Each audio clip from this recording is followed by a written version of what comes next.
To the Mesa City Council study session for April the 16th.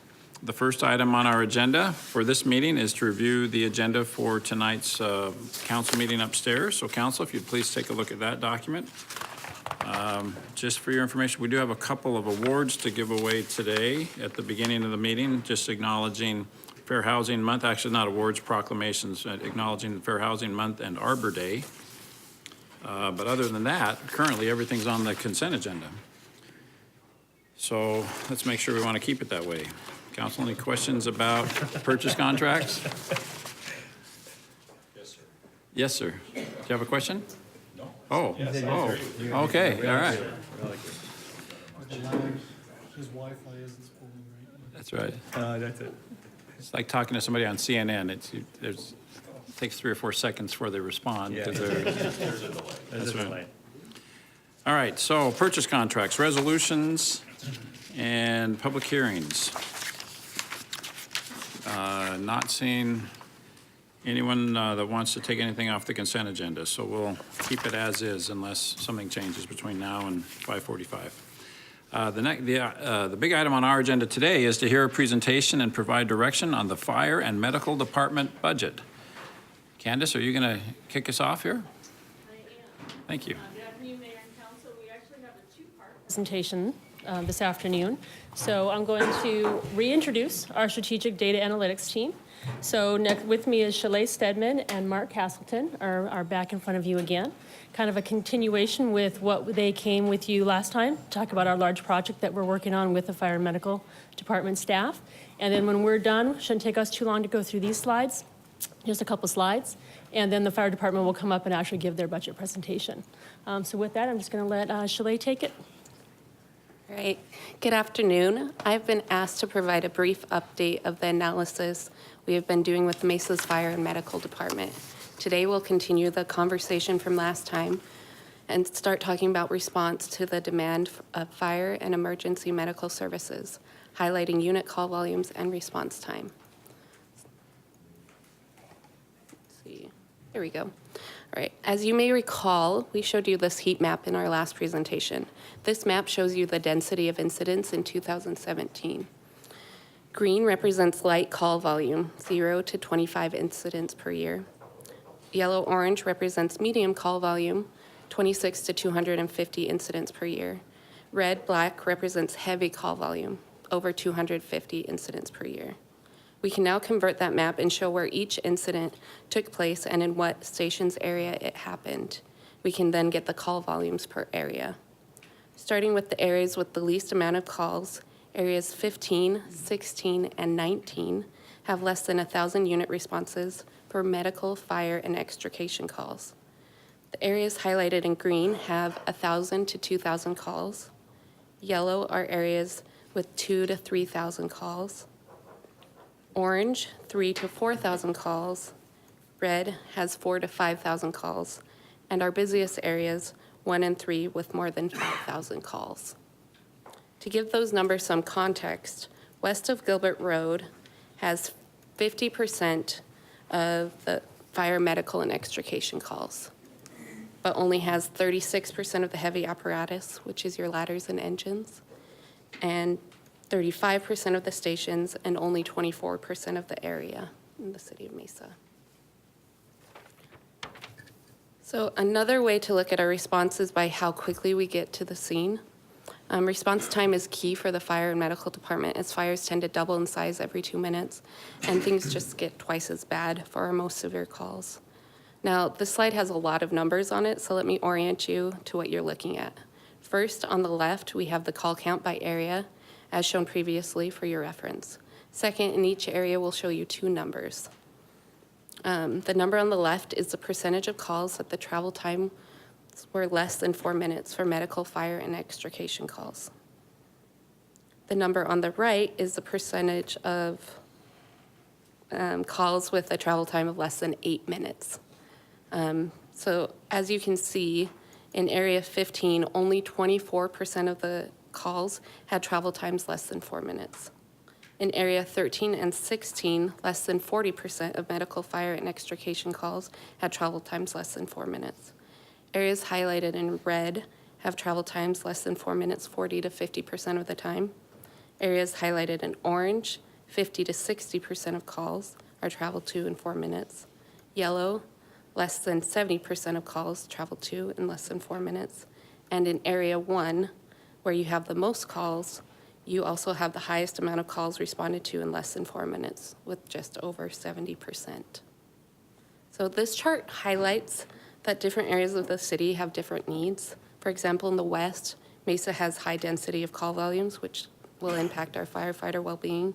However, in the east, where call volumes may be lower, travel distance increases response times. So understanding the different needs in the area of the city allows us to plan accordingly and improve our response. Improving our response is a good thing for our community and the ultimate goal of our efforts.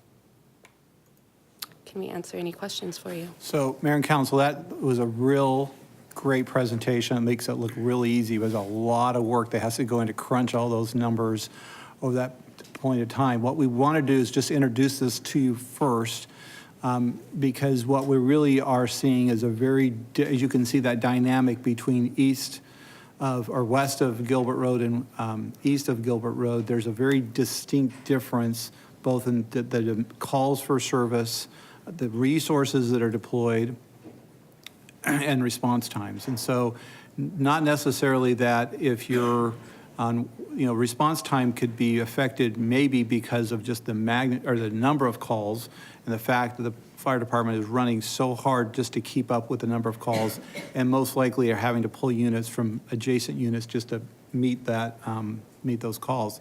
On the other side, there may be a less frequency of calls, but the travel time, or the travel distance, I guess I should say, is so extended that it affects response times. And so what we want to do is kind of lay this out for you, because this really becomes our ultimate measure, how effective we are and kind of looking at how we can affect these numbers over time. And I think that's what the fire department will be coming up here in a second to talk about, is our ability to recognize that the way we provide services, or the types of services we provide, and we've been discussing that, aren't going to be the same on other different parts of the city. The experts in the fire department will be able to look at this and be able to determine, as they look at different ways to approach services, how they can effectively make improvements in response time. But it's not going to be the same. I think it's when we've always kind of used one formula, one national standard or whatever to address calls. And I think what we're suggesting to you today is that we are going to need to be a little more creative and a little more adaptable. And I think the fire chief and her staff will be able to bring and recognize this distinction that we have to deal with. So that's really what we wanted to show you today. Any questions for what you see in front of you right now as far as these exhibits that you've seen? Are they pretty self-explanatory? Makes sense? Mr. Whitaker. Got one question. Are we going to break these out by medical versus fire calls at some point, or is differentiating the two types of calls not important for what you guys are trying to measure? Mayor and Councilmember Whitaker, we actually have all of the data. We have all of that data that's by the types of calls as well. This is really to just show that the different calls, this is the travel time, regardless of what the type of call was, but the travel time for those calls, to show that there are differences within the city, that becomes our base of how we then approach those. How we approach those would be the type of calls would go into our flexibility of the units that we look at in the future. That kind of goes to the point I think and we'll get the fire department here, is that the resources we have available today, majority of the resources, whether it's a fire or a medical call, they're deployed regardless. And so that's, I think, the part that we're looking at is that adaptability. And we've talked about different ways to respond. And I think that's where we're letting the experts kind of tell us what that looks like, recognizing you saw this, I think, the last time, the increase in the number of medical calls out there versus fire. And the fire department has all those information with them. And so I think they'll be looking at different ways to address that in the future. Mr. Freeman. Thanks, Mr. Brady. These statistics are important because hopefully they'll help us in future deployment of manpower and it'll drive the delivery service or the ways that we can deliver service to the community. So I appreciate these numbers. Thanks. Mr. Reddy. Yeah, the other item, are we also capturing the amount time spent on the call?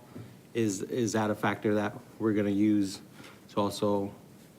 Yeah, Mayor and Councilmember Heredia, we have all of that information. So the Fire and Medical Department collects all the information regarding every call, the type of call, the type of time it takes on the phone before it's dispatched, the actual travel time that we're looking at today, as well as the time on scene, the time when they're released. All that information is available. And as we go through in a methodical manner, obviously to make sure that we can understand the data as it goes through and work with the Fire and Medical Department are looking at all of that data to understand. And what this does here, it actually provides a base because this is what's happening today.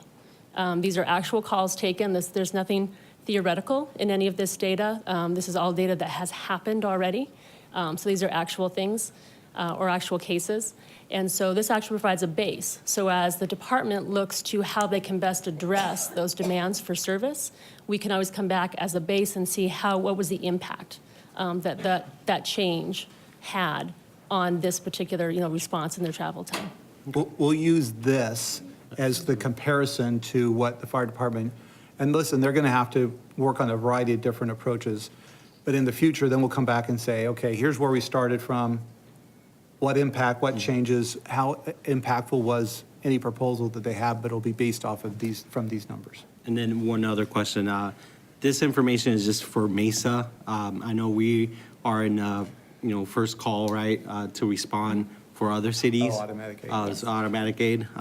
So is there a look at how many calls do we get for automatic aid piece, and how do we integrate, or should we be integrating those numbers And into Mayor and this? Councilmember Heredia, that is correct. We do have that information as well. Again, they collect all information. Every time on one of our units or one of our personnel goes out to a call, all information is collected, whether it's on inside Mesa or whether it's across the border in another municipality.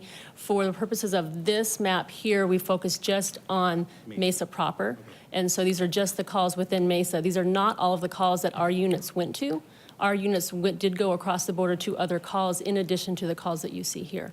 But really, we're just looking at Mesa proper for this particular review.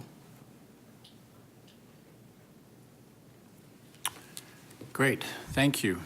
Appreciate it. I think we'll now. How we're going to solve this problem.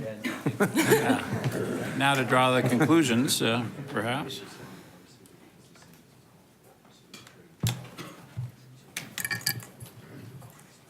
Welcome, Chief. Thank you, Mayor Giles, members of the council. Thank you for having us today and giving us the opportunity to talk about what we've done this past year and what we're about to do, what we're going to do in the future over the next few years. Sitting to my right here is Tara Cunha. Tara is the Deputy Director for the Fire Department, and she manages the financial division and also resource management. And I would like to acknowledge my senior staff, Chief Mike Dunn, Chief Corey Hayes, Chief James Johnson, and Chief Forrest Smith.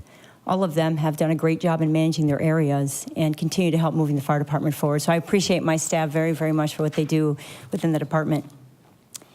Before I start, I would like to just mention how proud I am of the members that we have on the fire department. They do a great job each and every day, and they truly, truly really care about the community. At times, their job is hazardous and dangerous, but they continue to operate safely each and every day and provide quality care to our members. I think that's so important as we move forward because firefighter wellness, as busy as we are, firefighter wellness is going to be a critical component in our decisions as we move forward. It's an honor for me to lead such a group of professionals, and whether they're the responders, the support staff out there, or the volunteers, all of them have a goal of providing the utmost professional service to our community, and I think we do a really good job at that. Okay, we'll go ahead and start our presentation. To start with our mission statement, this year we did a new strategic plan, a 3-year strategic plan, and we created a new mission statement. And our mission statement is to serve with care, compassion, accountability, respect, and excellence. And I think this is something that we want to do on each and every call and everything that we do. Our members should know this. If you ask them, if you ask any firefighter, they should know when you ask them. And if they don't, hopefully they know it the next time you ask them. They'll know it the second time you ask them. It's easy enough to remember, and it's important enough that we live it. So 3 measures, and the first one's a demand, a top demand that we have, and that's call volume, which really translates to citizens needing help. Every time we get a 911 call, it's translate to citizens needing help. And 2 performance measures are our response times and our dispatch times. These are things that we track regularly to monitor where we are. Our top 3 challenges that we have: call volume, response times and response types, and training. Training is really, really important for the safety of our members, and that's something that we have to make sure we stay on top of, continue working on. So as you already heard from Shalae, Mark, and Candace, we had our data. So this is our data for 2017. We ran about 64,000 incidents last year in Mesa. With this information, and Councilman Whitaker, to address your question before, the fire calls were just under 5,600, and the medical calls were about 56,000 in this incident. First quarter of this year is already just under 900 calls more than we were last year in first quarter. So we're on track to be about 5% more in call volume this coming year than we were last year. Next is response times. Our response times this year average, this is just an average, and that's 6 minutes and 28 seconds. If you notice from the year before, the response times went down, and we attribute that to a couple of things. In a couple slides, I will tell you about some units we had in place that we put in service to help with this call volume, to help with the response time reduction.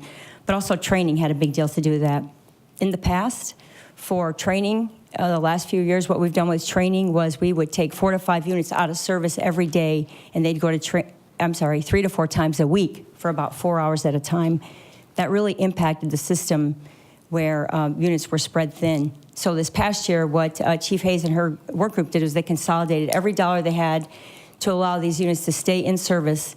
We paid overtime to keep them in service and send the training crews to training at the time. Training didn't get interrupted. They were able to train for 4 hours, and all the crews, all the units stayed in service. This was a really benefit to our members for training, and also helped reduce response times as well. Excuse me, Mary. Sure. Mr. Thompson. Chief, I noticed the fine print, it says 911 call handling time not included. So from the time the from the time the 911 call comes in to the time the unit arrives on scene, what is that average length? So the only thing that's missing is the 911 call. Everything else is in here. So when our dispatcher gets the call from 911, and that information we need to get from PD. So however much time PD has the call before they're transferred, it could be 30 seconds, it could be a minute. We're still gathering that data, because really we want to put all that in this, in our compilation of the call time. Okay. So basically it does include our dispatch time, our turnout time, and our wheels turning time till we get on scene. Okay. And it comes to 6 minutes and 28 seconds. In addition to that, you will start seeing NFPA standard, and also accreditation wants us to track response times by the 90th percentile. That means what is your time that you do 90% of the time or faster? And in Mesa, we do 8 minutes and 30 seconds, 90% of the time or faster. And so in the future, you will see both of these numbers as we start transitioning into the 90th percentile. Sorry, one more question. Sure. Do you know the response times required for insurance purposes? Because I know the further away you live from a station and the longer your response time, the higher your premiums are. Do you happen to know that? I don't know if there's a specific response time. You're talking about for ISO ratings. So they rate your department by several different things. Response times is one of them, and the number of stations you have in your city. And I know Mesa right now is a 3. About 5 years ago, we did our RSO rating, and we used to be a 2, and we went down to a 3 based on we didn't have enough fire stations and fire engines in our community. So Mesa is a 3 right now based on the ISO rating. Okay. So they include several things in that ISO rating. Chief? Sure. Mr. Luna. Chief, I had a question in terms of your response time. On the west side of town, are your response times shorter than they would be on the east side? I mean, is that a given because of the distance and you have less stations on the east side? Absolutely. And, you know, an average is just an average because you're right on the west side. Our times are much quicker. And on the east side, Southeast Mesa, Northeast Mesa, those are much more extended times to get there. So average, we come up with 6:28, but you're correct, Vice Mayor, is that the East Mesa, the times are they're more extended than on the West Mesa where we're more condensed. So a solution might be having more stations. That may help the response times in East Mesa. I got a question. I'm looking at the previous slide that was just presented to us, the heat map, and that's, am I misinterpreting the heat map? Which one? From the previous. The previous presentation. Slide 5 shows that the longest times are in areas 1 and 2, which are both in West Mesa. So, yeah. So 1, 2, 3, So that's what I remember 4. the point I made is that's what's interesting about this analysis is that on one side, the extended response times may come not because of the distance. It has to do with the volume, call volume is so high that you probably, Chief, are pulling units from different areas. So That's I guess correct. in effect, it's just that there's so much happening in that area that they can't respond to all the calls coming from their specific, and you see those kind of colored shapes. What's happening is a lot of those units at a time will often have to pull from other units from other distances to come in. Now, the chief did something really good this past year where before it could have been affected by training too, I mean, where you're pulling units out to Right. get training. But if you go on the east side of Gilbert Road, yeah, that's probably a distance issue, right? We see frequency of calls drops for some of these, but we still see extended response times. Well, we're going to assume that's probably related to distance. And that's just, you know, especially down in, what is that, 15 and 19, you got to go around an airport, you know? So I think the point is there isn't a simple solution for either side. And I think the chief will talk about this. Sure. We need more fire stations, but that's not the only solution because just putting more stations in may not be, that's not going to solve all your issues. You may need more adaptable units, right? And she's been very good at that, at trying to figure out kind of the variety of units. But fire stations certainly could be part of the answer, just because of growing population, obviously. Sure. But it's the nature of the calls and the density of calls too has to be taken into consideration. Mayor and Councilmember Whitaker, you were asking about, I think you asked about Station 1 in there. Yeah. That actually has the fastest response time. Ah, So when you're looking at the Oh, yeah. left-hand side, that bar is the number of calls. So that area has the largest number of calls per year. So on the side, you're looking at number of calls, call volume, okay? And then in the little boxes is the percent of time they get there within 4 minutes. This is just the travel time portion. So 70.3% of the time, those calls are within 4 minutes. That means that's actually the fastest response time is in Area 1. okay. I was misinterpreting the map. I didn't realize there's two separate data sets, one that showed the number of calls and then one that showed the response time. So like Area 1, for instance, is in the 93rd percentile for fastest response times, even though they get the most calls. 93%. Or within 8 minutes. Yeah. Within 8 minutes.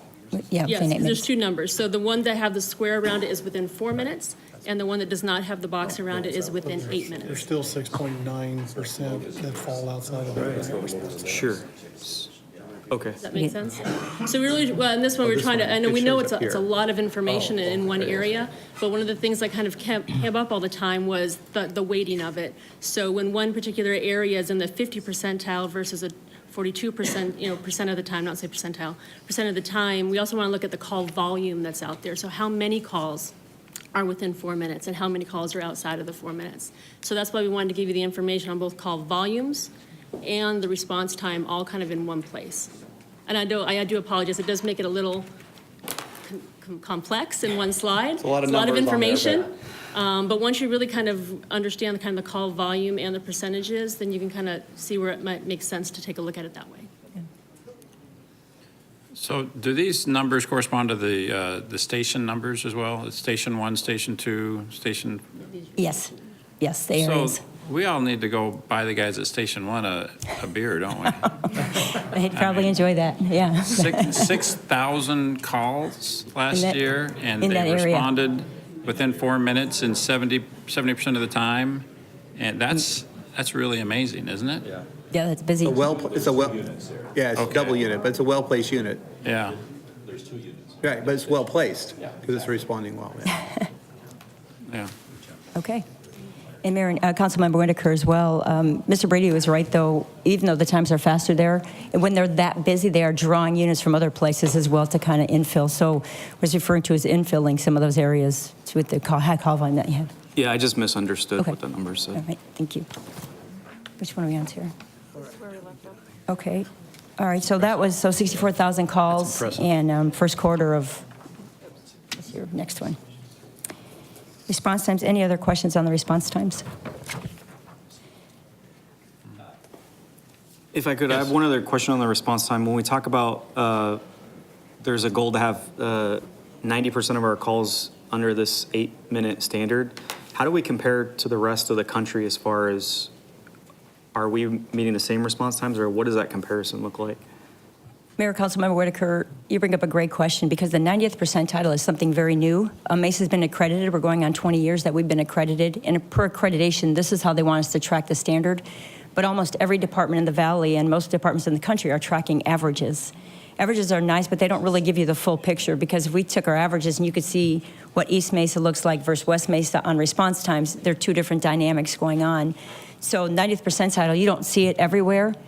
So we're trying to evaluate that to see what the standard is. Right now, if we look at the accreditation handbook, they give you a certain amount of time for each thing, and it comes to about 6 minutes and 4 seconds is what this, it's not the gold standard, but it's a standard that accreditation says is where they're starting with because not everybody tracks their data this way. So we have nothing to compare it to here in the Valley because no one else does. Surprise is just starting to do this as well.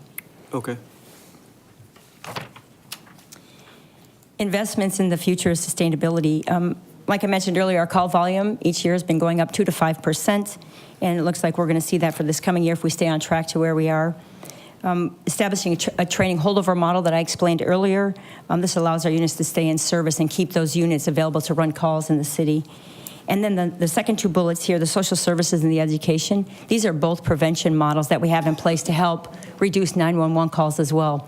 The social services group goes out and they help these high utilizers when they call 911 often, whether they're elderly couple that needs to go live in assisted living, we work with them. Our social services group works with them to get them the resources they need so they don't use 911 that often.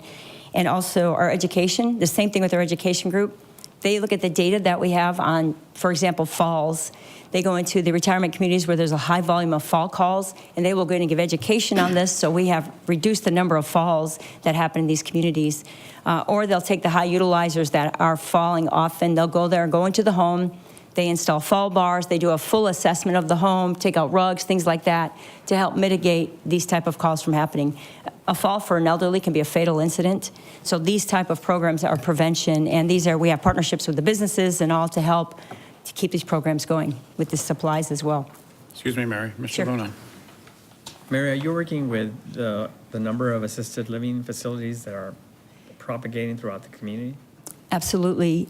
Mayor, Vice Mayor Luna, yes, we know there's several assisted living communities that are being built, especially in your district, seems to be having quite a few of them. But we know that on our top 20 addresses, 19 of those 20 addresses are to skilled nursing homes, assisted living, things like that. So that's something we have to be prepared for as well, increasing call volume when we see these buildings being built. Thank you. Well, I have I know Mr. Glover has a question too, but I had the same question about the assisted living facilities because I think a year ago during this meeting, it was pointed out that I think 19 of our top 20 calls for service are assisted living facilities, and there are various levels of staffing and professionalism associated with the different assisted living facilities in town. Some are very high quality, very highly staffed, others not so much, and they seem to call on us when someone falls out of bed rather than having the ability to respond to some of those things themselves. So we've talked out, we've suggested what ought we to do about that. Should we explore some sort of maybe a city licensing requirement or something just to acknowledge the fact that that these folks are frequent flyers and that they're putting additional and unusual amount of financial stress on our system? Sure, Mayor Giles, members of the council, that is correct. We have we are trying to address this issue right now. Our EMS staff is going out and doing some education to these facilities, talking about when to and not to call 911, what are things they can do on their end to help reduce the number of times 911 is contacted. Absolutely, we always tell them, when you need to call 911, absolutely. Sometimes if someone falls out of bed and they're not hurt and they just want to get back in bed, some of these facilities have policies where they don't touch them until 911 gets there. So our staff is working with these facilities to educate them on when and when not to call 911 in those type of incidents. When we were here last year, we gave some options of ways to generate revenue to help pay for some of those costs. One of them was to bill for nursing home calls. So far, we've gotten a few off the list of things that we were going to bill for, that we talked about earlier. Nursing homes, in order to do some of that billing, there might be some legislation, there's certain bed tax fees, things like that we all talked about. We're still working with OMB on this option that we brought forward last year. But in the meantime, what we thought we would start with was education. We did education about maybe 4 years ago, and we find that when we educate at these facilities about this, the call volume drops, and then it goes back up again. A lot of times there's a frequent turnover on many of these facilities, and so we have to go back and educate more than once just to keep it fresh in everyone's mind. So we thought we'd start with education again because we saw results quickly after we went there and educated on this. The call volume would drop, and as it comes back up again because they have new employees, we'll go back out and educate again. Are there other cities across the nation that do have this kind of a model where you have an industry that requires an excessive amount of calls for service, that there's some sort of a model to recover the costs associated with that? None that we are aware of. Yeah. And I know this is a problem across the nation with assisted living and nursing homes and the fire departments responding on these calls. This is a common problem here in the Valley as well that we face, but none that we're aware of, Mayor. I know Mr. Wesley will tell you there's no shortage of pending zoning cases as well for assisted living. I think that there's a lot, and there's people that want to build a lot more. So I don't see this as a situation that's getting anything but more critical. Mr. Glover. Thank you, Mayor. Chief, can you comment on the future of the TRV program in your department? Sure. So the TRV program is now known as our LA program, and it's the two-person unit with a medic and an EMT. And we are currently piloting with our LA program. And the reason they changed the name is because they wanted something regionally that everyone can call it in the region. When they hear it on the radio, they know what that unit is. So it's a paramedic and EMT. We are currently piloting those programs today on the type of calls that they can respond on and manage with two people. We're working with the Office of OMB, and we're putting in different models to use these units. We have 3 of them in service today, and to see what types of calls, or to trying to match the right call for this resource that we have. And we'll continue to do that because they do have a good purpose in our community for infill and where we have the high call volumes of these low acuity type calls, and that's what they're designed to do. Chief, you should mention you used that prior analysis that we showed you. The staff at the fire department's using that analysis we showed before about where call volume is most impacting your operations. And so that's where you're placing, correct? You go ahead and you place those LA units and pilot them in those areas. And then the data scientists can track and see what impact it's had on response times in there. And that feedback goes back to the chief. She can continue the program, modify it. Right. Try it in different areas. Is that?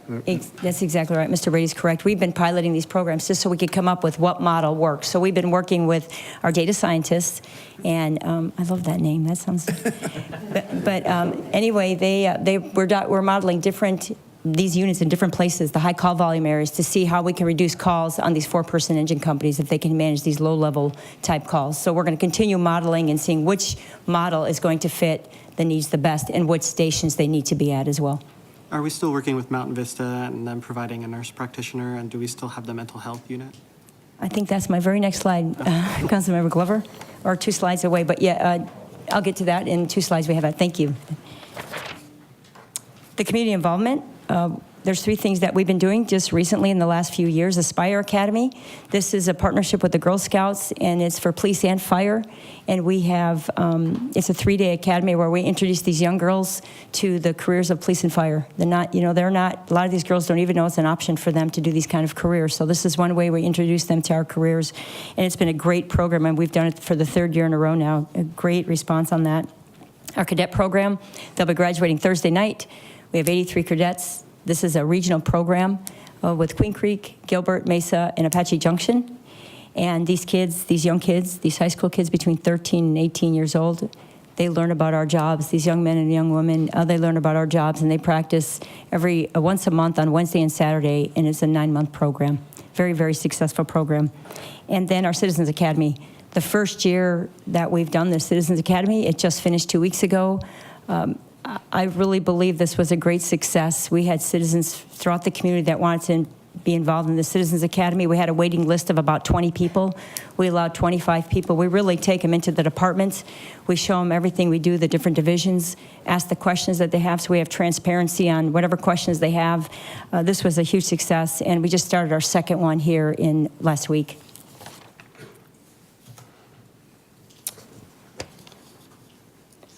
Next, we have, these are the efficient models that we talked about that helped us reduce response times.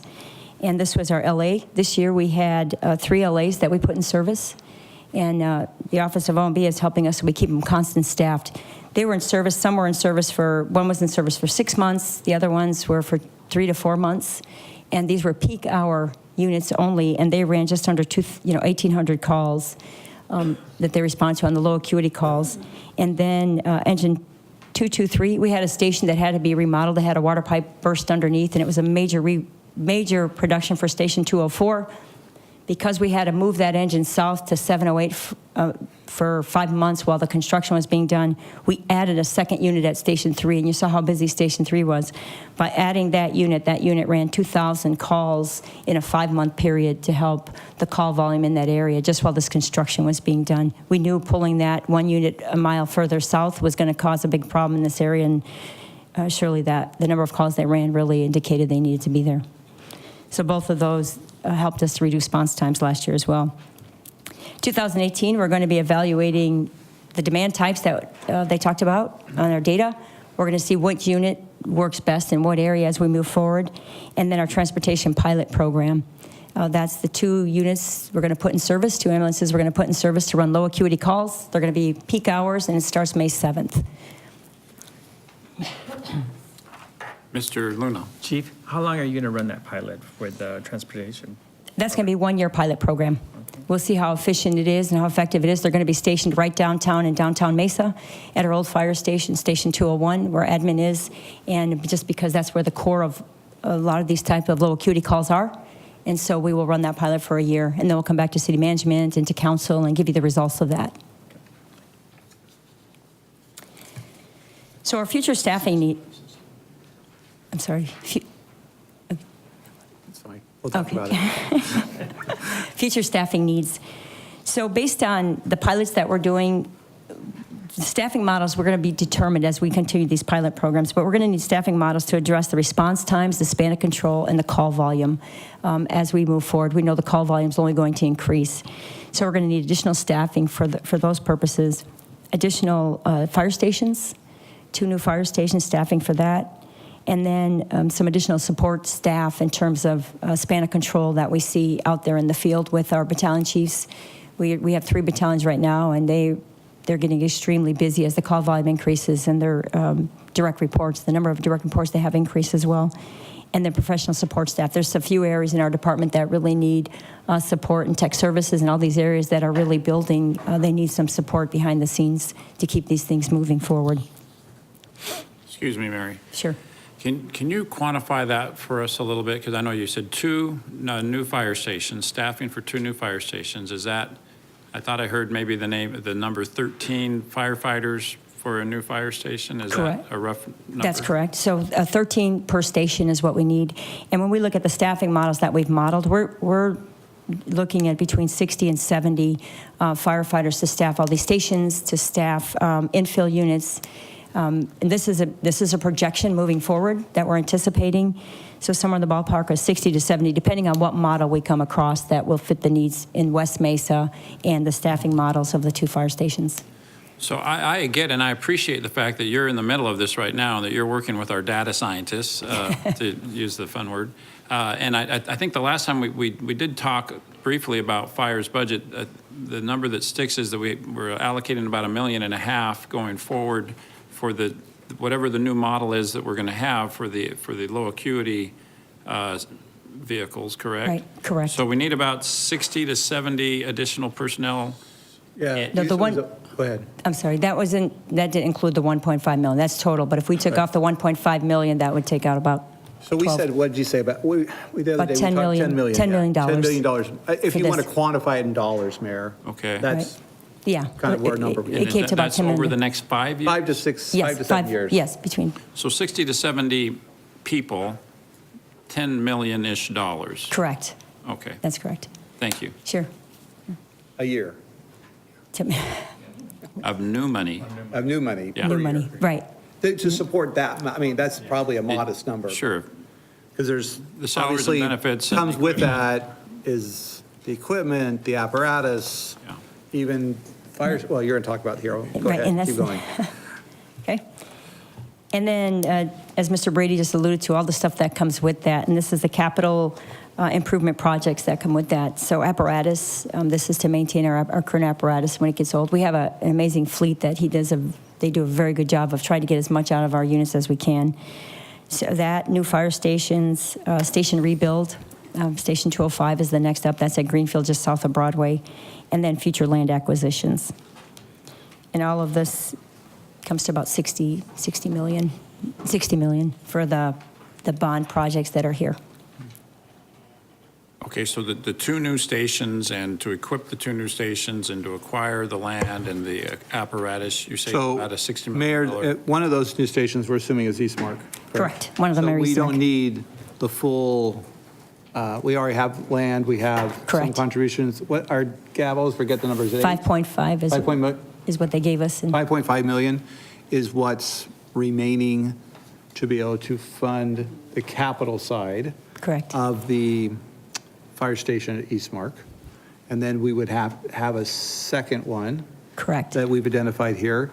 And what's interesting, Mayor, is there's a lot of places we can put fire stations, and we try to look at from the data to drive it. What's interesting is there's a lot of places, but certainly we're seeing growth in Northeast Mesa. There is a thought, we are considering the possibility, because police department was here last week. They talked about the need for a new substation. They talked about that also being in Northeast Mesa.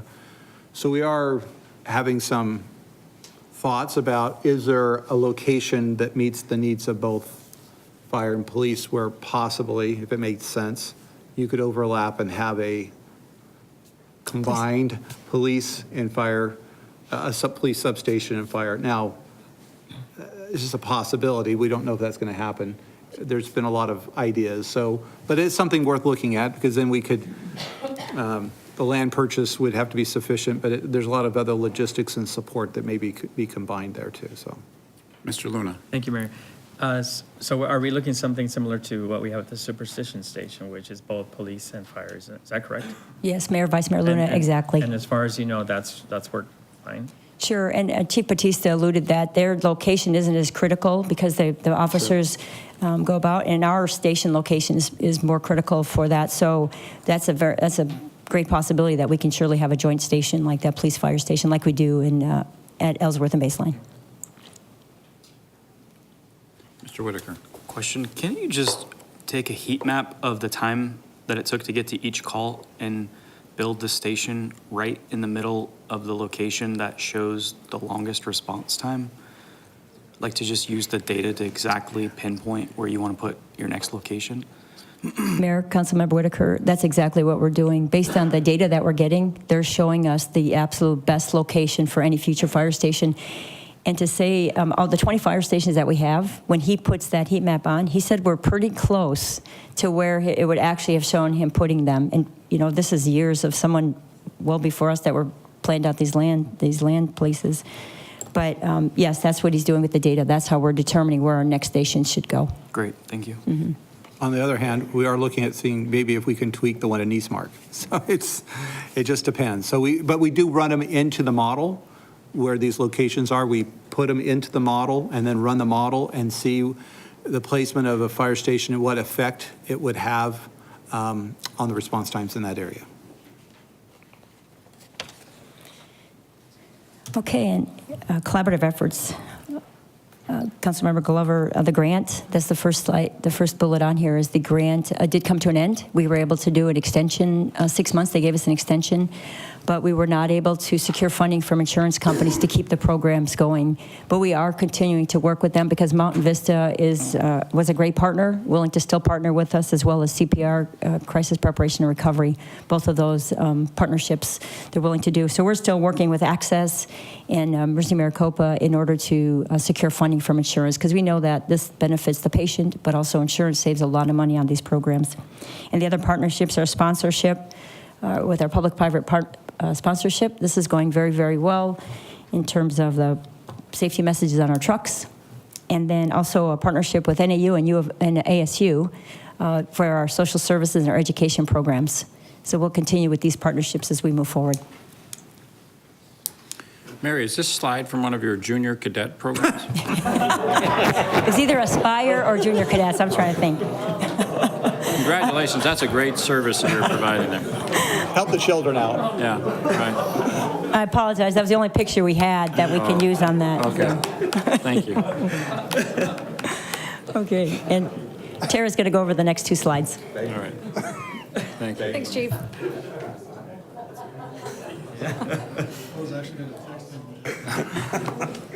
Why not just do it over? So this is our 5 years of financial history. As you can see, every year it goes up a little bit, and that's based on merit increases and the public safety retirement system mostly. And then a little bit more detail on this one. In the department support, that's where we've gotten our budget enhancement requests for next year that were given to us, put into our budget by OMB. And they include all of our grants that we applied for, a $400,000 grant match for one particular grant, our small vehicle replacement, and some of the life cycle replacement stuff. And Tara, we should mention, we funded the training too this year, right? So that. Yeah, that's not in here though. What's that? That was after this was already. But we are funding. So remember the chief brought up this idea that we were having to pull people, we have to pull units off to go get them trained, and then we had to use overtime. We didn't have enough funding to continue that, so. That's right. But in order to keep the units in service. Right. We added, what was the number? 360. 360,000. We thought that was a good trade-off to having those units available. So we've done that. And Yes. we're adding that. It's not in this number Right, here. yeah. We'll be adding that into the proposed budget. Correct. And as a result, you saw the decrease in response times. Yeah. Yes, Yeah. from when we did it this past year, and so Mr. Brady is correct. He's giving us the money for that to continue that, which we're very pleased with. Members are very happy about. And then with the incident response on the top one, that's mostly what I talked about on the last one with the retirement and the merits increases. Okay, thank you. Council questions for these folks? Mr. Thompson? So on this budget at a glimpse, I look at you're wanting to do more community involvement, more education, and more of the programs, but you're reducing your funding by $3 million. And then when I look at the big picture, what your incident response is going up by about as much as your community involvement's going down, but your departmental support is about a $3.3 million increase, right? Why is your departmental support, why is that number going up when over the years it looks like it's been decreasing, but suddenly 18, 19, I mean, your actuals in 16, 17 were 14.2, and compared to 2 years later, now it's at 18 million. Why is there such a drastic increase in your departmental support and then a reduction in the community involvement area? Councilmember Thompson and Mayor, sorry, I should have explained on the community involvement, we had the CMS grant there, so that it was kind of separated out from our operations. So that 18, 19 is because it's gone away. Okay. So that's the drop there. And then, what was the second part? Departmental support, why it went up. Department support up. That's where all of our bars are, so our budget adjustment requests. So there's some training, resiliency training, the new staffing models above. Let's see. Oh. Oh, and there's the match for the heart rate monitors and the. Why don't you the explain grant that a for the little heart rate bit? monitors. Explain, because that's really important. That was one of your top priorities, to talk Sure. about that a little The bit. heart rate monitors. So we applied for a grant for the heart rate monitors. It was a regional grant, and they were going to give us, it was going to cost $400,000 for the city to match the grant match. We just found out that we did not get the grant, so we're still looking for other grants to try and get that as well, to get another grant for monitors. And that's So- 2.5 million. That's $2.5 million. $2.5 million. And so there, and then the other 2 million is just, Well, there was the small vehicle replacement, and that's part of our life cycle, so like, not the apparatus, but the smaller vehicles that we use, that was almost 500,000. And then dispatch life cycle was 200,000, and resource life cycle was 280. So Tara, maybe explain what would be included in a life cycle for those two areas. Talk about the equipment. What kind of equipment would that include? So dispatch, they had radio consoles and phone call consoles, which are like the actual equipment that they work on. It's all attached and has all the wires and everything through it, so those are pretty expensive. So we put them on a cycle when we anticipate they will become obsolete or they need to be replaced. And so you've included, that's been included in these numbers here. Correct. Okay. The apparatus are funded out of the capital improvement program. Right, that was it. Yeah. That's why you see those mentioned in the earlier slide under CIP, yeah. So if we move forward with the next bond package, I believe the apparatus number is like $24.5 million Correct. for the next group That's correct. of apparatus. Because we hold on to those we don't fund them with 20-year bonds. They usually last, what, 15? 10 years front line, and then we still use them for another 5 to 15. 7 years for reserve, yes. Yeah, so we try to get shorter-term bonds, but they're usually in the CIP package. Thank you. Mr. Freeman. Mayor, you brought up the fact about nursing homes and cost recovery with them. And I think in our Public Safety Committee meeting, did we talk about coming up with a model of cost recovery and implementation of that?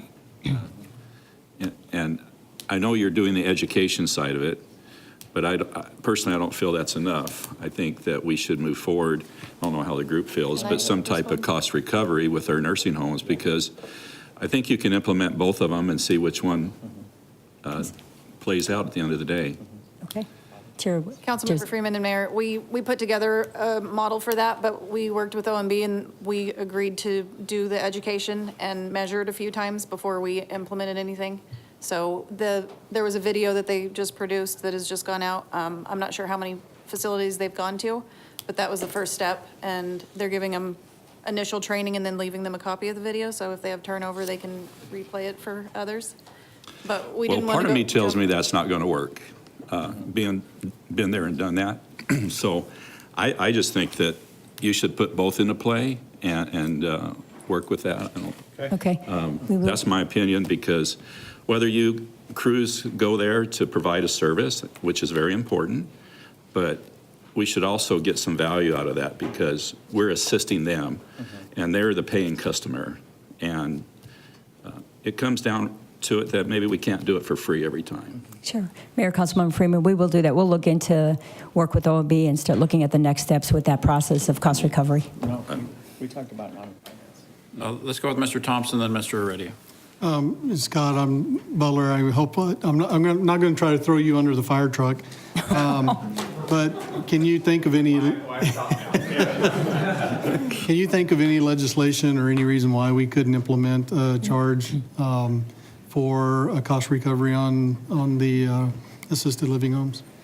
Mayor, Councilmember Thompson, I'm not sure if there's any state statutory language that would preclude something like that. I'll be glad to work with the attorney's office and get back to you with an answer on that. I'm not sure. Obviously, there's been a lot of sensitivity over hospital assessments and other issues at the legislature over the last several years, but I'm not sure in a scheme as you're proposing whether there's any limitations that we have at that point. Thank you. Mr. Luna. I'm sorry. Oh, I'm sorry. You want to go? Yeah, just, I'm older. Sure. Oldest, yeah.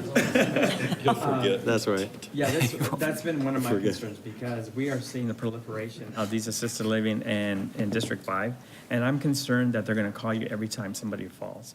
And we have to come up and develop some mechanism that we charge them for it, because anecdotally, what I'm hearing is that staff isn't trained, and then they'll just call 911. Well, why should they injure their backs when they can have a firefighter do it? And then that's just not right. So we need to figure out a plan how we do that. So, Okay. thank you. Sorry, Mr. No worries. On the cost recovery, as far as billing wise, any headway on the LA units as far as billings for some of those services that, I think in a prior presentation you mentioned that you tried working with Axis and private insurance companies. Any update on that, where we're at? Sure. Mayor, Councilmember Heredia. So with the LA units, we're not billing for the LAs, but we were billing with the CM units. That's when we provided a different service. So the CMs we were billing. Now that that program's ended, we're not billing anymore. The LAs, in order to bill for the LAs, they have what was called the treat and refer program that the state put forward.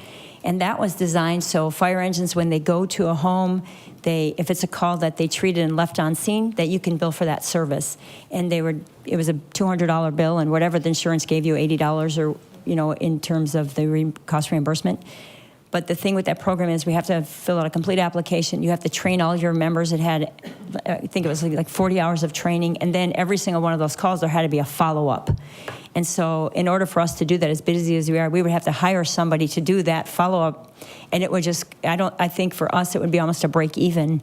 And so the CM units, we were able to bill for those because we have a CON, but the LA program to do that treat and refer program would take a lot more training, and we'll have to pay for that training in addition to following up on every one of those calls that you leave in the home. Are we still able to bill on the CM units then? We keep, So, well, we don't have any CMs right now, but we will bill for when we have the ambulance pilot in place, we will bill for that. The transportation model. That's the one she's working on right now. Right. Get the insurance companies on. That's correct. So for the transportation model, absolutely, because we have a CON with the state of Arizona, we can bill for transportation. So when we do that pilot program, we will be billing for those calls. Thank you, Council. Any additional questions? Mr. Whitaker? One question. What percentage of your calls are related to the care homes that we're referencing? So the exact number, Mayor, Councilmember Whitaker, so we know out of the top 20 addresses that we respond to, 19 of them are assisted living and nursing homes. And we go between some of them 200 and 300 times down to, 60, 70 times. So that exact number, I don't have that exact number. Yeah, I mean, like the total calls that we had last year, I think your chart showed like 64,000. Yeah, we can surely get that. I'm just trying to figure out, is like statistically insignificant? Or are you talking like a very large percentage of those 64,000 calls? Oh, Having to go back to those Right. same locations, and we Yes. can figure out what the actual volume is. we can surely get the exact number, but out of 19 times 200 calls, just average, because some of them would go 300 times, and then some of them go 200 times. So is that 3,800 calls, about that?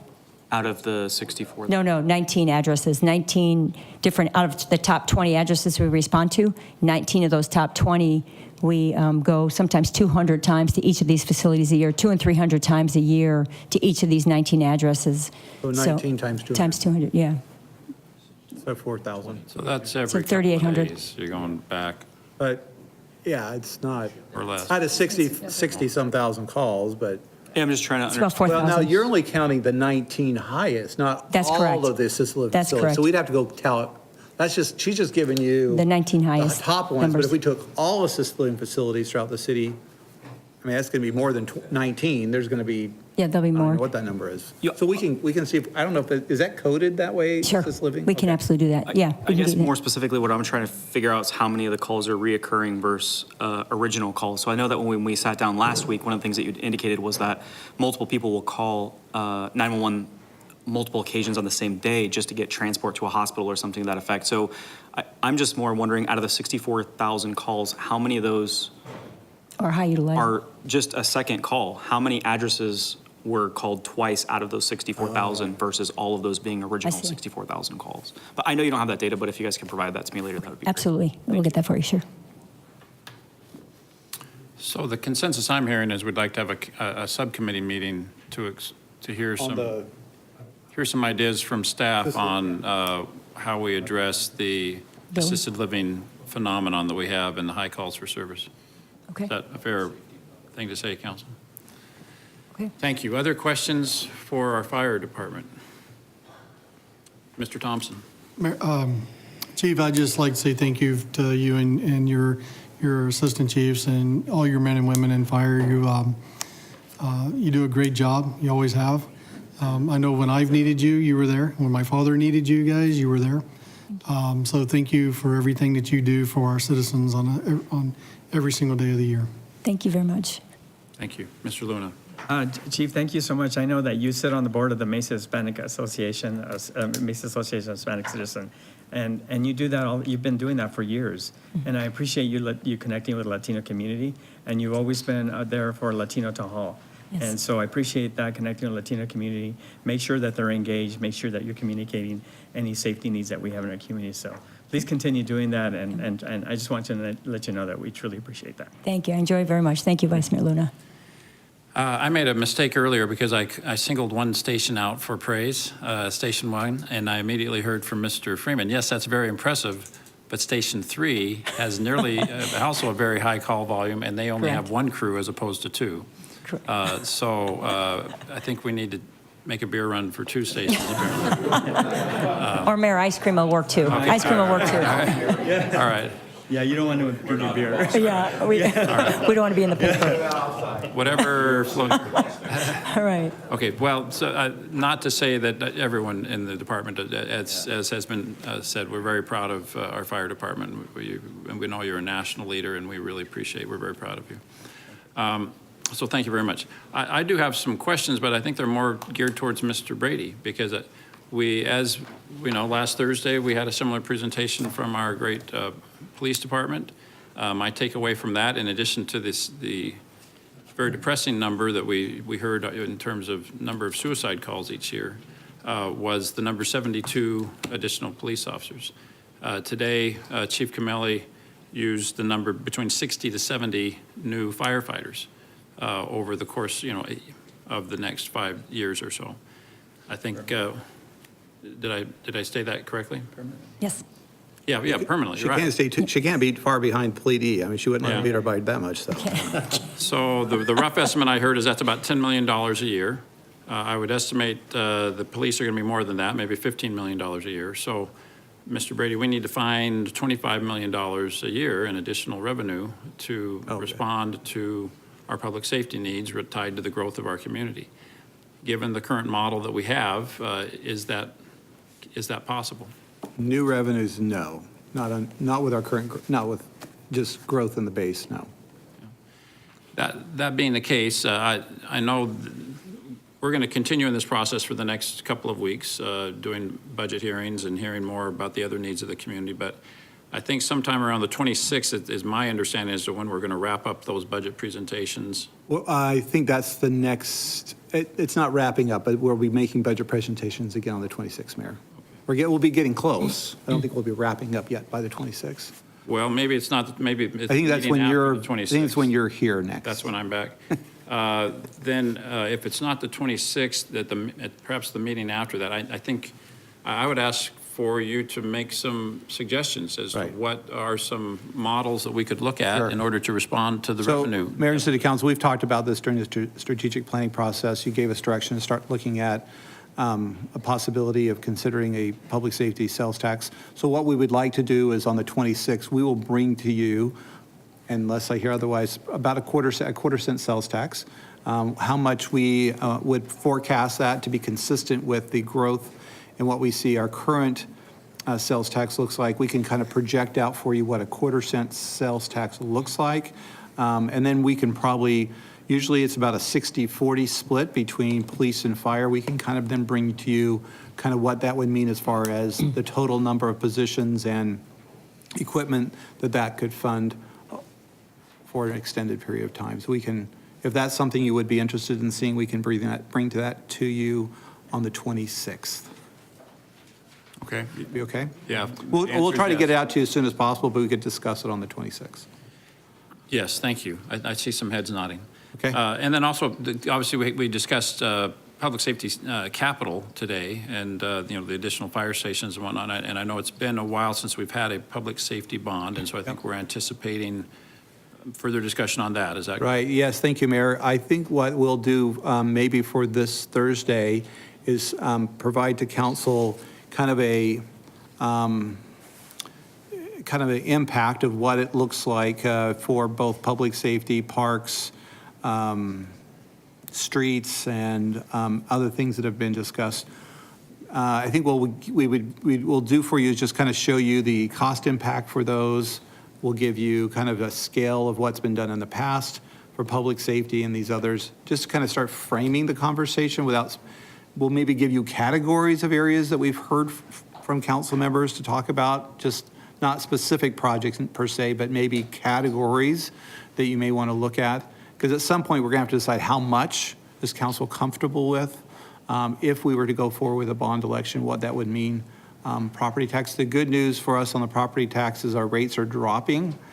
So the impact, the median home owner is dropping. So we will present that to you. We'll give you some, I guess, scale of what that might look like. We'll try to get that into your packet now.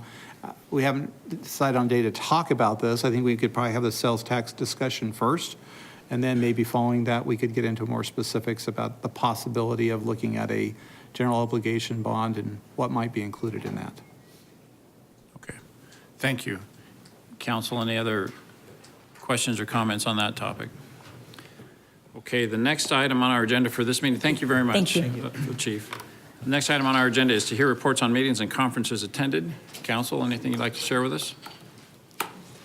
You know, we had a very busy weekend this last weekend. I saw a lot of you at a lot of events all over town. It seems like this was the weekend for festivals. So Celebrate Mesa was, boy, it was sure fun to be at Pioneer Park and see thousands of kids. That huge parking lot next to Pioneer Park was, we had a parking problem in downtown Mesa over the weekend. That was kind of fun to see. So congratulations to everyone involved in that event. That was very successful. Anything else you'd like to talk about in terms of meetings and conferences? If not, Mr. Brady, what's our next meeting look like? Thank you, Mayor. So our next study session will be this Thursday. We will be doing more presentations for you on the budget. Now that we're done with public safety, we're more than halfway done, so that's good news. But I believe we're scheduled for transit, transportation, parks, and community facilities. Am I missing one? I think that's it, right? That's right. Okay, so that's what will be presented on Thursday morning. And then just a reminder, this Wednesday, April 18th, is Bike to Work Day. The city staff will bike around downtown or to downtown. They'll meet up with residents for a pancake and smoothie breakfast. Be right here in Municipal Plaza. So come on out. There's a lot of exhibits related to Earth Day, and so it's kind of a fun event for the staff here on Wednesday morning. Thank you. Great, thank you. I'll be traveling Thursday, but I'll phone in, and and the Vice Mayor will be running the meeting. If there's nothing else, Councilor, is there a motion to adjourn this meeting? Thank you. All in favor, please say aye. Aye. We are adjourned.